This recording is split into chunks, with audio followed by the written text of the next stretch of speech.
Hello everyone, I am Daniel's son. This series of videos are for children who are learning English. It is very helpful for every child because it can lay a good foundation for your pronunciation. Therefore, you are welcome to read along with my series and don't forget to subscribe and like my videos. Enjoy.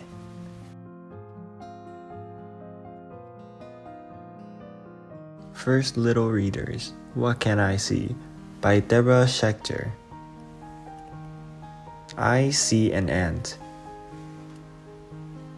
I see an ant. I see a stone. I see a stone. I see a leaf. I see a leaf. I see a home. I see a home. I see a bee. I see a bee. I see a flower. I see a flower. But no one can see me. But no one can see me.